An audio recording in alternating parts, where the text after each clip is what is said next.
This right here is the XUV7XO. That's right, XUV700 का facelift है ये। अब से 7XO के नाम से जाना जाएगा। 3XO जैसे कि 300 को बनाया गया था, वैसे ही 700 को अब 7XO बना दिया गया है। तो ऐसे ही नेम प्लेट जो है, जो नॉमेनक्लेचर है, अब ऐसे ही आएगा। बट बड़ा सवाल ये है, क्या XUV700 को एक्चुअली फेसलिफ्ट या मेजर अपडेट की जरूरत थी भी या नहीं थी? किए हैं तो क्या सही किए हैं? क्या चीजें सही की है, क्या चीजें नहीं की हैं? उन सब चीजों की बात करेंगे आज के इसके फर्स्ट लुक वीडियो में। इसका ड्राइव वीडियो जो है उसके लिए इंतजार कीजिए, बट आज के वीडियो में बाकी जो सारी चीजें हैं उस पर चर्चा होगी। नमस्कार खमागणी देवी सज्जनों, मेरा नाम है विकास योगी, आप देख रहे हैं ऑटो योगी, और आज बात महिंद्रा XUV7XO की होगी। Alright, so the first things first, pricing 13,66,000 13.66 lakh पे इसका पेट्रोल मैनुअल शुरू होता है। 14.96 लाख एक शोरूम पे इसका डीजल शुरू होता है। ऑन रोड की अगर आप बात करोगे तो डीजल वाला जो बेस वेरिएंट है वो लगभग आपका 17.5 लाख रुपए के आसपास जाएगा, 17.5 से 18, और जो पेट्रोल है वो लगभग 15.5-16 लाख के आसपास जाएगा ऑन रोड आते आते। बट ये वाला जो वर्जन है ये 23,45,000 का है, क्योंकि ये इसका petrol automatic top in trim है। अगर आप डीजल जाते हो तो 24,11,000 के आसपास की प्राइस है। अगेन ऑन रोड आते आते वही 29-30 लाख के आसपास इसका एब्सोल्यूट टॉप एंड सब चीजों के साथ में ऑल व्हील ड्राइव वो सब मिला लोगे तो आपको मिल जाएगा। बट जो बेस वेरिएंट की प्राइस मैंने आपको बताई है उसमें क्या क्या मिलता है वो एक अच्छी चीज है। बहुत सारी चीजें एज स्टैंडर्ड आपको मिलती है, जिसके अंदर सबसे पहले 17 इंच के स्टील व्हील्स आपको मिलते हैं, ट्रिपल स्क्रीन लेआउट आपको मिलता है, ABS, EBD, ESC, cruise control, ये सब चीजें मिल जाएंगी, ऑल 4 पावर विंडोज आपको मिल जाएगी, और बहुत सारे फीचर्स हैं जो कि एक्चुअली काफी अप्रिशिएट करने वाली बात है कि एब्सोल्यूट बेस ट्रिम भी जो है वो काफी लोडेड है। बट पॉइंट ये है कि वो मिलेगा कब? आपको मिलेगा वो अप्रैल से। उससे पहले जितने भी लोग हैं उनको टॉप इन ट्रिम ही मिलेगी, मतलब AX7 वाली जो ट्रिम्स हैं, AX7, AX7T, AX7L, वही आपको मिलने वाली है। उन्हीं की जो डिलीवरीज है वो 14 जनवरी से शुरू होगी। अगर आप बेस वेरिएंट लेना चाहते हो जो कि मेरे हिसाब से काफी लोडेड है, आप को उसके लिए इंतजार करना पड़ेगा। But I think for the first time इसका एब्सोल्यूट बेस वर्जन जो है वो काफी लोडेड लग रहा है, और ये हम देख रहे हैं। अभी किया ने भी सेल्टॉस का बेस वेरिएंट जो है वो फुली लोडेड रखा है, और यहां पर भी ऑलमोस्ट फुली लोडेड मुझे नजर आ रहा है। अब एक चीज आपके दिमाग में सबसे पहले क्लियर कर देता हूं कि ये इसका एक मिड लाइफ अपडेट है, एक major mid life update.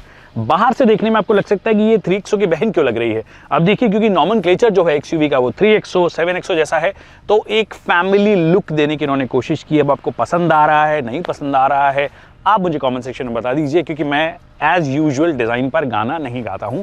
But मोटे मोटे तौर पर XUV700 से काफी अलग नजर आती है। आगे से अगर आप देखोगे तो ऐसा लगेगा कि थोड़ी फॉरवर्ड डिजाइन है, जो कि XUV500 में जैसे कि थोड़ा सा अपराइट था, XUV700 में हल्का सा ऐसा शार्प नीचे की तरफ आ रही थी, ये और ज्यादा शार्प नीचे की तरफ आ रही है, जो कि हो सकता है कई लोगों को पसंद ना भी आए, कई लोगों को पसंद भी आए। आपको क्या लगता है मुझे कमेंट सेक्शन में बताइए। बट मोटे मोटे तौर पर अगर आप इस गाड़ी को दूर से देखोगे तो आपको ये समझ में आ जाएगा कि है ये XUV700 की बहन ही उसी फैमिली की है, क्योंकि ओवरऑल डायमेंशंस जो हैं उसमें कोई चेंज नहीं किया है, 1 mm का भी फर्क नहीं है, एग्जैक्टली सेम है। वो इसलिए क्योंकि जो बेस प्लेटफॉर्म है इस गाड़ी का वो एसेंशियली सेम रहा है, बट जो इलेक्ट्रॉनिक आर्किटेक्चर होता है, अब देखिए क्या होता है, जनरली पहले वाली जो सारी गाड़ियां होती थी वो मोस्टली प्लेटफॉर्म जो है वो सेम होता था, इलेक्ट्रॉनिक्स इतने ज्यादा होते नहीं थे, इतनी सारी स्क्रीन्स नहीं होती थी, जैसे कि अभी इसमें बेस ट्रिम में आपको ट्रिपल स्क्रीन मिलती है, फिर टाइप सी चाहिए और बाकी कनेक्टिविटी ऑप्शंस चाहिए, फास्ट आपको प्रोसेसिंग चाहिए। इन सब चीजों के लिए इलेक्ट्रॉनिक आर्किटेक्चर की एक लेयर आप समझ लीजिए वो लगाई जाती है। उसकी अगर आप बात करोगे तो उसमें चेंज किए गए हैं। क्या चेंज किया गया है? जो आपने XCV9E में देखा है या XCV9S में जो देखा है वो सेम इलेक्ट्रॉनिक आर्किटेक्चर यहाँ पे मिल गया है। दैट मींस बेटर चिप है, फास्टर चिप है, हाई वोल्टेज सिस्टम इनको बोलते हैं, जिससे कि अगर आपको 65 वॉट के 3 टाइप सी चाहिए तो वो लगा सकते हो, 3 स्क्रीन चाहिए जो कि स्मूथली काम करे, तो वो सब चीजें इलेक्ट्रॉनिक आर्किटेक्चर से ही आती है, जो कि यहां पर भी कर दिया है। अंदर जाएंगे तो आपको बताएंगे कि कैसे क्या काम कर रहा है। बट बेस प्लेटफॉर्म सेम है, इलेक्ट्रॉनिक आर्किटेक्चर चेंज किया है, बट बेस प्लेटफॉर्म में भी एक इंपॉर्टेंट चेंज है, वो है कि रियर जो सस्पेंशंस हैं उनकी ट्यूनिंग को अलग किया है, डैम्पनिंग जो है उसको अलग किया है। कंपनी कहती है कि हाँ मल्टी लिंक सस्पेंशन ये है, बट हमने द विंची डैम्पर्स लगाए हैं या द विंची सस्पेंशन लगाया। द विंची इनका खुद का टर्म है, इन्होंने बोला world's first da Vinci suspension. अब आप कोई भी टर्म अगर आप रख दोगे किसी भी चीज के लिए तो उसको वर्ल्ड फर्स्ट बोल सकते हो। ये है कि पुरानी वाली XUV700 में एक दिक्कत जो आती थी रियर सस्पेंशन में वो ये था कि अगर आप एकदम से गड्ढे में जा रहे हो, एकदम से अगर आपने किसी गड्ढे में गए तो जब कंप्रेशन होता था और जो रिबाउंड होता था वो थोड़ा सा फास्ट रिएक्ट करता था, जिसकी वजह से आपको धड़ वो वाली साउंड जो होती थी वो ज्यादा आती थी। अब उसको इन्होंने कंट्रोल किया है कि कंप्रेशन होगा और रिबाउंड जो होगा वो थोड़ा प्रोग्रेसिवली होगा, जिसकी वजह से वो एब्जॉर्प्शन ज्यादा बेहतर आपको फील होगी। दूसरा, साइडवेज जो मूवमेंट होता है, जो साइड लैटरल जो मूवमेंट होता है, उसको भी कंट्रोल करने की कोशिश की है। एक कंट्रोल ब्लेड जो है उसको लगाया है, जिसकी वजह से साइड मूवमेंट्स में थोड़ा सा कंट्रोल रहेगा। अब ये सारी चीजें इन थियरी है, बट क्या एक्चुअली ये लोग बेहतर राइड क्वालिटी ऑफर कर पाए हैं, वो उस पे कमेंट्री उस वाले फर्स्ट ड्राइव वीडियो में होगा। तो ये प्लेटफॉर्म रिलेटेड चेंजेस हो गए। अब देखिए ये वाला जो टॉप एंड ट्रिम है, इसके अंदर 19 इंच के व्हील्स हैं, 235 55 R19। जो स्पेयर टायर है वो 18 इंच का है, बट अगर आप एब्सोल्यूट बेस में जाते हो तो 17 इंच मिलता है। AX7 ट्रिम में जाते हो तो 19 इंच मिलता है, और मिड ट्रिम्स में जाते हो तो 18 इंच का मिलता है। बेस ट्रिम में ऑफ कोर्स आपको एलॉय व्हील्स नहीं मिलेंगे। यहाँ पे एलॉय व्हील्स आपको नजर आ रहे हैं। अच्छी बात ये है, बहुत ज्यादा ईवीश नहीं किए हैं इन्होंने एलॉय व्हील्स का, जो कि मेरे को अच्छा लग रहा है। बाकी ये जो आजकल पियानो ब्लैक फिनिश वाली जो क्लैडिंग है, ग्लॉसी फिनिश वाली है, वो हर गाड़ी में मिलती है। आप कोई भी गाड़ी ले लीजिए, सब 4 metre compact SUV, proper mid size SUV है, ये 7 सीटर एसयूवी, सब में दिया जाता है। इनको मेंटेन करना थोड़ा सा मुश्किल होता है, but it's a trend these days, इसलिए सभी ट्रेंड के हिसाब से चीजें दे रहे हैं। फ्लश टाइप के डोर हैंडल्स हैं, अगर चाबी आपकी जेब में है तो ऑटोमेटिकली बाहर आ जाते हैं। जैसे ही आप गाड़ी बंद करके दूर चले जाते हो तो ऑटोमेटिकली बंद हो जाते हैं। तो ये हो गई कहानी। लुक्स वाइज जैसे मैंने बोला कि फ्रंट में चेंज है, रियर में भी हल्का फुल्का चेंज है, बट मोटे मोटे तौर पर XUV 700 की बहन ही लगती है, उसी का अपग्रेड नजर आती है। लाइक आई सेड कि इंटीरियर जो है वो कंप्लीटली चेंज हो गया है, कंप्लीटली चेंज हो गया है। इसका मतलब ये है कि पूरा का पूरा लेआउट जो है वो आपको XEV 9e, XEV 9s उनके जैसा नजर आएगा। ट्रिपल स्क्रीन जो हमने XEV 9s में स्टैंडर्ड देखी थी, वो सेम स्क्रीन सेटअप आपको यहाँ पर भी मिलता है। 12.3, 12.3, 12.3। अच्छी बात ये है, कई गाड़ियाँ जिनके अंदर ट्रिपल स्क्रीन आती है, ये वाली स्क्रीन में अगर कोई गाना सुन रहा है, कोई एक्टिविटी कर रहा है, कोई गेम खेल रहा है, मान लीजिए आपका बच्चा, तो आप डिस्ट्रैक्ट होते हो बहुत ज़्यादा। यहाँ पर प्रिवेसी स्क्रीन दी गई है, जो कि XEV 9s में भी नहीं आती है, XEV 9e में भी नहीं आती है। वहाँ पे अलग से एज एन एक्सेसरी आपको मिलता है। यहाँ पे टॉप एंड वेरिएंट में एटलीस्ट आपके लिए वो प्रिवेसी स्क्रीन लगा दी गई, जिससे कि डिस्ट्रैक्ट नहीं हो रहा है। इनफैक्ट मैं यहाँ से देख रहा हूँ तो मुझे लग रहा है कि ऑलमोस्ट बंद ही है। हालांकि स्टीयरिंग व्हील जो है वो आपको XEV 9e और 9s के जैसे नहीं मिली है। आई थिंक 9e में शायद पैक 2 जो वर्जन आता है उसके अंदर SE वाली आपको स्टीयरिंग व्हील मिलती है, जिसमें कि अगर आपको हॉर्न दबाना है तो ज़्यादा इजीली हो जाता है। ऑफ कोर्स एक ग्लॉसी ब्लैक फिनिश वगैरह दिया गया है, ट्विन पीक्स दिए गए हैं। 9e के अंदर ये थोड़ा इल्यूमिनेटेड भी होता है, यहाँ पे इल्यूमिनेटेड नहीं है, यहाँ पे प्रॉपर आपके लिए वो लोगो लगाया गया है।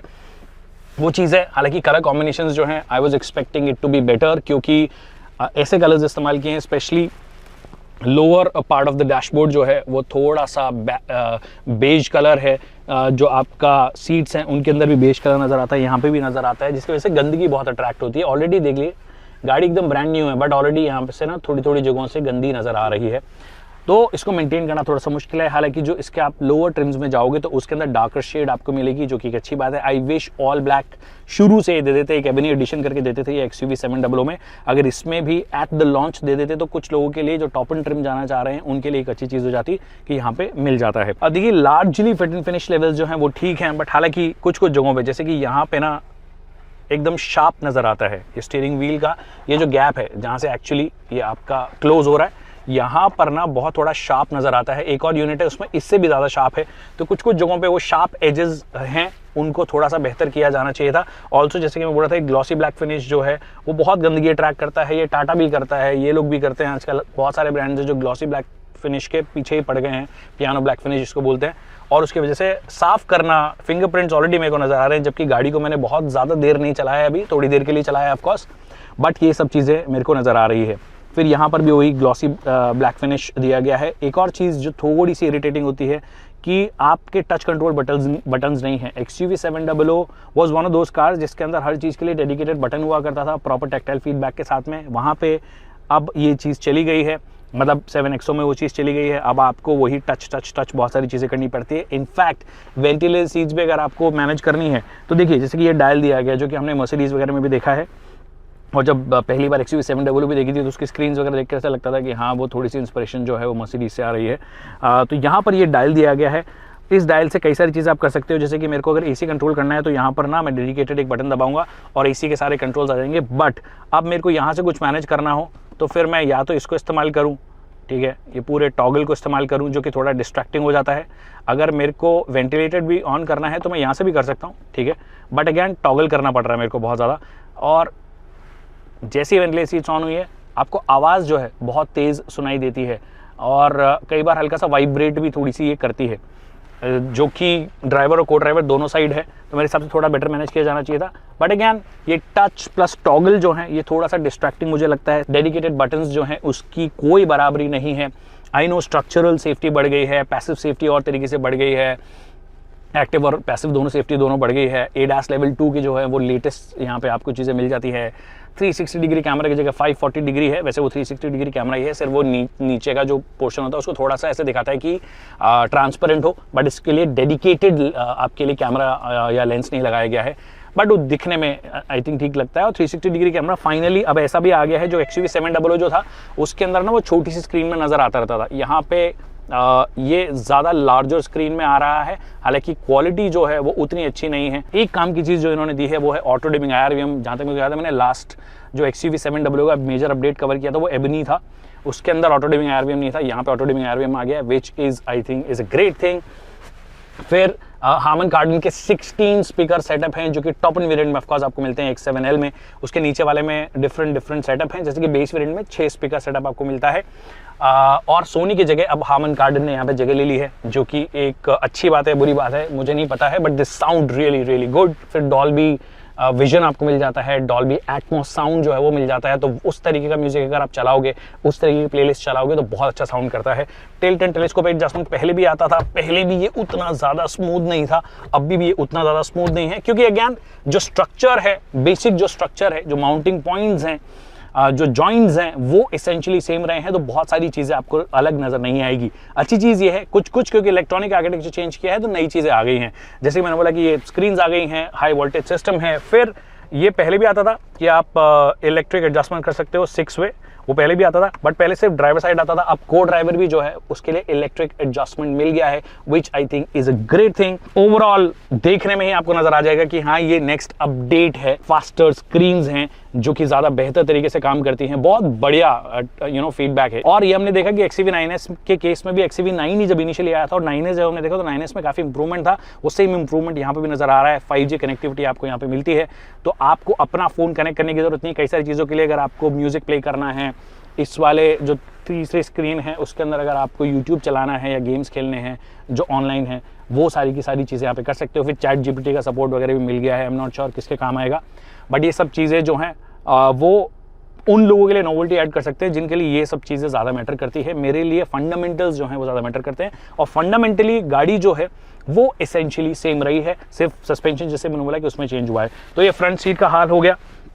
और एक आध चीज़ अगर मैं मिस कर गया हूँ, फ्रंट में वायरलेस चार्जर पहले भी आता था, अब रियर भी आता है, रियर सीट में जाएंगे तब आपको बताऊंगा। बट 65 वॉट का फास्ट चार्जर आ गया। लैपटॉप अगर आपको चार्ज करना है टाइप C वाला तो कर सकते हो, टाइप A भी यहाँ पे मिलता है, तो ये चीज़ें अच्छी दी गई है। फुली लोडेड गाड़ी है, एक्चुअली बेस वेरिएंट इतना लोडेड है तो ऊपर वाले को तो इनको लोडेड बनाना ही बनाना था। और इससे पहले कि हम पीछे जाएँ, एक दो चीज़ें और आपको बता देता हूँ। सबसे पहले इसमें एक फीचर आता है ऑटो डिप करके, एक फीचर आता है जो कि बाय डिफॉल्ट ऑन रहता है। अगर आपको बंद करना हो तो यहाँ पे व्हीकल सेटिंग्स में जाकर आप मिरर में जब जाओगे तो auto dip on reverse on मतलब इनेबल या डिसेबल कर सकते हो। अभी इनेबल्ड है, चेक करते हैं। ये रिवर्स मैंने कर दिया है, ड्राइवर साइड वाला नीचे हो भी गया है एक्चुअली, ठीक है।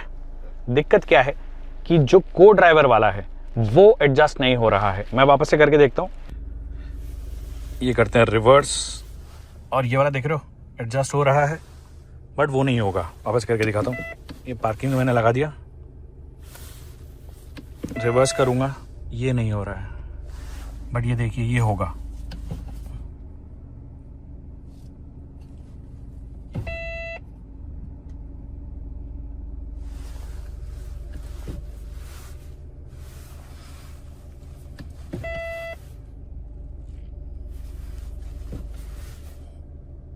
Weird. या तो मोटर का इशू है या जो भी इशू है, but these kind of issues that we keep seeing in Indian brands, जो कि मेरे हिसाब से नहीं होने चाहिए थे। और इस गाड़ी के साथ में तो डेफिनेटली नहीं होनी चाहिए कि आप उम्मीद थोड़ी सी ज़्यादा करके आते हो कि हाँ ये गाड़ी तो ऐसा भी नहीं है कि ब्रांड न्यू गाड़ी है उसमें कोई दिक्कत आ जाए। Electronic architecture of course change हुआ है, बट ये कुछ चीज़ें बेसिक चीज़ें जो कि ठीक होनी चाहिए थी। एक और चीज़ ऑलमोस्ट 29-30 लाख ऑन रोड कई सारी जगहों पे इसका टॉप वेरिएंट जाएगा। ऑल 4 पावर विंडोज मिलती है, अच्छी बात है। Driver side 1 touch down 1 touch up हो रहा है, बट उसके अलावा को ड्राइवर वाला भी जो है या पीछे वाला जो है उनमें 1 टच डाउन या अप नहीं होगा, उनके अंदर आपको वो बटन दबा के रखना पड़ेगा। And a car that cost about 30 lakh on road, आप उम्मीद करने लग जाते हो कि ये वाली चीज़ तो डेफिनेटली आपको मिलनी ही चाहिए। और तो ये मिडिल रो है, और मिडिल रो जो है वो पहले की ही तरह बेहद स्पेशियस है, बेहद कंफर्टेबल है। लंबी ड्राइव से भी जाते हो तो दिक्कत नहीं होती है, अच्छी बात है इस गाड़ी के बारे में। और ये वाली जो सीट है वो लंबे आदमी के हिसाब से मैंने एडजस्ट की है, लगभग 6 फुट के। मैं लंबा आदमी नहीं हूँ, I am about 5'6", 169 centimetres to be precise, but लंबे आदमी के हिसाब से एडजस्ट की है कि पीछे होके बैठेगा एक आदमी, बढ़िया स्ट्रेच करते हुए हाथ बैठ जाएगा। उसके बाद भी नी रूम बहुत अच्छा है, पाँव बहुत अच्छा है, अच्छे से आप स्ट्रेच कर सकते हो, बहुत अच्छी बात है। थाई सपोर्ट जो है वो मेरे जितनी हाइट का बंदा है या 5'8" तक का बंदा है तो कोई दिक्कत है नहीं। अगर लंबे होंगे तो थोड़ा बहुत कॉम्प्रोमाइज़ लगेगा, बट सीट की अच्छी बात यह है कई बार ओवरली कुशन्ड सीट्स जो होती हैं वो कंफर्टेबल नहीं होती लंबी ड्राइव्स में। ये वाली जो सीट है ये ओवरली कुशन्ड नहीं है, जो कि एक अच्छी बात है। और ज़्यादा अगर आपको कंफर्ट चाहिए तो आप इस सीट को और पीछे की तरफ कर सकते हो और आप आराम से बैठ सकते हो। हेडरूम वगैरह में कहीं कोई दिक्कत आपको नज़र नहीं आएगी, आराम से चौड़ में बैठिए आप, जगह बहुत है। फिर ऑफकोर्स अब क्योंकि इलेक्ट्रॉनिक आर्किटेक्चर अगेन चेंज हुआ है तो उससे क्या हुआ है 65 वॉट के आपके पास में 2 पोर्ट्स आ गए हैं। यहाँ पे अगर आप चाहो तो एक टैब जो है वो भी लगा सकते हो। यहाँ पर अगर आपके अटैचमेंट लग जाएगा, अटैचमेंट के बाद में आपकी टैब लग जाएगी, और इसको ये BYOD बोलते हैं, ब्रिंग योर ओन डिस्प्ले, जिसमें कि अगर 3 लोगों को सेम चीज़ देखनी है एट द सेम टाइम तो वो देखी जा सकती है, जो कि एक अच्छी बात है। मतलब जिनके लिए यूजेबल है उनके लिए यूजेबल है, बट 2 स्क्रीन हो जाएंगी। अगर डेडिकेटेड अगर आपको कुछ देखना हो, अलग अलग देखना हो तो वो देख सकते हो, एक साथ देखना हो तो भी आप देख सकते हो। तो नए बच्चों को हो सकता है कि बहुत सारी चीज़ ये पसंद आए। फिर आपके लिए सनशेड दिया गया है, जो कि एक अच्छी बात है। You start expecting it. I wish ये जो फीचर है ये एज स्टैंडर्ड मिलने लग जाए, कई सारी गाड़ियों में मिलता है, वो भी मिल जाए तो अच्छी बात है। बट ओवरऑल बहुत कंफर्टेबल ये वाली सीट है। फिर पीछे की साइड अब आपको वायरलेस चार्जर भी मिलता है। पहले जो पुरानी वाली थी उसमें वायरलेस चार्जर आगे ही मिलता था, पीछे नहीं मिलता था। अब आप यहाँ पे लगाइए और आपका फ़ोन जो है ऑन द गो चार्ज हो जाएगा। तो Type-C अगर यूज़ करनी है तो वो यूज़ कर लो, और वायरलेस चार्जर यूज़ करना है तो वो यूज़ कर लो। और एक और चीज़, पहले बॉस मोड आपको जो है वो मैनुअल दिया जाता था।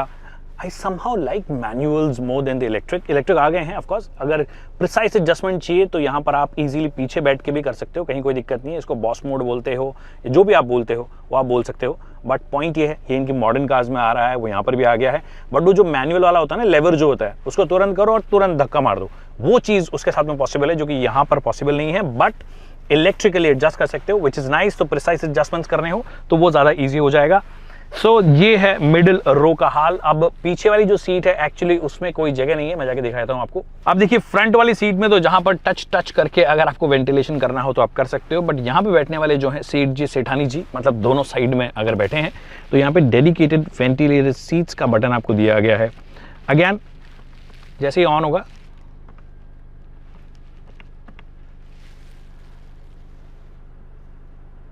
आई थिंक आपको आवाज़ आ रही होगी, काफ़ी आवाज़ करता है ये, और हल्का सा वो वाइब्रेशन भी सीट में हल्का सा फील होता है। But I think on the go शायद से वो उतना ज़्यादा फील नहीं हो, क्योंकि वो काउंटर हो जाता है कि आपकी गाड़ी भी चल रही है।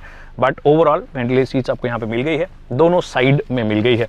पीछे वाली सीट पे चलते हैं। पीछे वाली सीट पे जाने का सीधा सा सिंपल तरीका जो है वो है कि अगर आप इस सीट को ऐसे करोगे तो ये 1 टच टम्बल अप हो जाती है। स्पेस दिखाने से पहले आपको एक और चीज़ दिखा देता हूँ मैं। पीछे की साइड आइए, बूट है, उसको एक्सेस करने के लिए ऑफकोर्स डेडिकेटेड यहाँ पे बटन है, रिक्वेस्ट सेंसर जिसको बोलते हैं। उसको दबाते हो तो यहाँ पर ना ये ऑटो ऊपर हो जाना चाहिए था। कहने का मतलब वो स्मार्ट टेल गेट बोल दो या कुछ भी बोल दो कि आप ऑटोमेटिकली ऊपर आ जाए, बट यहाँ पर हल्का सा आपको पुश करना पड़ता है। हाइड्रोलिक्स ऑफकोर्स अब सभी गाड़ियों में आती ही हैं तो वो तो कोई दिक्कत ही नहीं है, बट वो हो जाता है तो थोड़ा एक्सपीरियंस को थोड़ा सा बेहतर किया जा सकता है। इफ़ इन केस आपको सीट फोल्ड करनी है, यहीं से आपको दिखा देता हूँ, ये सीट भी जो है कम्प्लीटली फ्लैट फोल्ड हो जाती है। तो 60-40 का स्प्लिट बीच में, और पीछे की साइड भी 50-50 का स्प्लिट जो है आपको मिल गया है। अब स्पेस दिखा देता हूँ आपको कि पीछे वाली सीट में स्पेस कितना है। सबसे पीछे की साइड ये ऑलरेडी पोजीशनड है, थोड़ा सामान हमने रखा हुआ है। अब पीछे वाली सीट पे मैं आ गया हूँ, और पीछे वाली सीट एक्चुअली सिर्फ बच्चों के लिए है। बहुत ज़्यादा जगह यहाँ पे है नहीं, मेरे नी भी जो है पूरे के पूरे अंदर घुसे हुए हैं। हेडरूम भी जो है मेरे पास जगह नहीं है। तो अगर छोटे बच्चे हैं, बिल्कुल छोटे बच्चे हैं, तो वो बैठ सकते हैं। हाँ, ये आगे वाले अगर इसको थोड़ा सा सीधा कर लें, थोड़ा सा इसको एडजस्ट कर लें तो हो सकता है कि थोड़ी सी लंबी जर्नी आप कर लो, but this is strictly for kids. जिनको अगर ट्रैवल करना हो तो कर सकते हो। अच्छी बात ये है, इसको मैं थोड़ा आगे कर देता हूँ वरना सांस आने में थोड़ी दिक्कत हो जाती है। पाँव नी पोजीशन में है आपके। यहाँ पे डेडिकेटेड एसी वेंट्स आपको दिए गए हैं, मतलब लोअर ऑफ कोर्स आपको दिया गया है। एडजस्ट करने के लिए ऑफ कोर्स जो ये वाली साइड है वहाँ पर आपके लिए दिया गया है कि ब्लोअर की स्पीड को आप एडजस्ट कर सकते हो। 12V का एक पोर्ट भी दिया गया है, इफ इन केस को चार्ज करना हो on the go. Cup holders आपके लिए दे दिए गए हैं। बट अगेन जो पहले वाली XUV 700 में बात थी वो सेम 7XO में भी है कि पीछे वाली सीट सिर्फ बच्चों के लिए बनाई गई है। And now the engine power train options. तो पहले की ही तरह अभी भी आपको 2 लीटर का पेट्रोल इंजन मिलता है, 2.2 लीटर का डीजल इंजन मिलता है। दोनों इंजन हम पहले देखते आए हैं, बहुत अच्छा काम करते हैं, स्ट्रेस फ्री काम करते हैं, लार्जली कोई दिक्कत लोगों को नहीं आई है। दोनों में आपको 6 स्पीड का मैनुअल और 6 स्पीड का ऑटोमेटिक मिलता है। पेट्रोल इंजन की जो पावर है वो लगभग आपकी 200 bhp के आसपास है और 380 Nm का टॉर्क है। अच्छी पावर है, ये बहुत बढ़िया पावर है। तो अगर आप माइलेज कॉन्शियस हो तो आपको ऑफकोर्स उसके साथ में नहीं जाना है, क्योंकि 2 लीटर का इंजन जा रहे हो तो आप उसी माइंडसेट से जाते हो कि मेरे को माइलेज तो वैसे भी कम मिलेगा, स्पेशली शहर में तो आप उम्मीद ही मत कीजिए क्या मिलता है आपको। अभी ये माइलेज रन नहीं है, कोई परफॉर्मेंस रिव्यू नहीं है, बट मोटे मोटे तौर पर जो इंजन देखा है हमने इस गाड़ी के साथ भी देखा है, बाकी गाड़ियों के साथ भी देखा है, इतनी ही माइलेज आपको निकाल के देता है, लगभग 6 से 8 kmpl के आसपास वाली मैक्सिमम। अगर आप हाईवे पे जाओगे तो 10-11 आप बहुत ही आराम से चलाओगे तो निकाल सकते हो पेट्रोल के साथ में। डीजल जो है वो वही 2.2 लीटर का एमहॉक इंजन है, बहुत ही क्रीमी इंजन है, बहुत ही खूबसूरत इंजन है। और जब कोई ब्रांड अच्छा डीजल इंजन बना देती है ना तो मज़ा आ जाता है एज ए डीजल लवर। उसके साथ में भी 6 स्पीड मैनुअल है, 6 स्पीड 80 है। 6 स्पीड मैनुअल के साथ में आपकी जो टॉर्क है वो 420 Nm है, जो 80 है उसके साथ में 450 Nm है। बहुत सारी टॉर्क है और जो पावर है वो भी 184 bhp है। तो पावर की कमी कोई नज़र इस इंजन के साथ में, इस गाड़ी के साथ में, इनफैक्ट स्कॉर्पियो के साथ में भी नज़र नहीं आती है। बट ये 2 इंजन ऑप्शन हैं, इसके अलावा कोई नया इंजन ऑप्शन नहीं आया है और ऑलरेडी काफ़ी इनफ हैं ये इंजन इन द सेंस जिस तरीके से इस गाड़ी को पुल करते हैं। वैसे परफॉर्मेंस रिव्यू नहीं है, परफॉर्मेंस रिव्यू जब होगा तब उसके बारे में बात करेंगे 8 तारीख को, 8 या 9 तारीख को। But this is what it is. I think interior wise काफ़ी कुछ चेंज इन्होंने कर दिया है। हालांकि यहाँ पे हाइड्रोलिक स्ट्रट्स अगर ये दे देते कि आप बस इंजन ब्रेक खोलिए, ऊपर उठाइए और ऑटोमेटिकली ऊपर चला जाएगा, क्योंकि भारी भरकम है, ये भी हल्का नहीं है, स्कॉर्पियो का भी हल्का नहीं है। तो स्कॉर्पियो के अपडेट में शायद क्या पता वो देखने को मिल जाए, I don't know it yet, but यहाँ पर दिया जाना चाहिए था क्योंकि ये इनका फ्लैगशिप मॉडर्न SUV है। आई होप आपको वीडियो पसंद आएगा। वीडियो पसंद आया तो इसे लाइक करना और शेयर करना ना भूलिए। अगर कोई सवाल है जो कि रह गए हैं तो आप कमेंट सेक्शन में पूछ सकते हैं, उसका जल्द से जल्द जवाब देंगे। Thank you so much people for watching this video.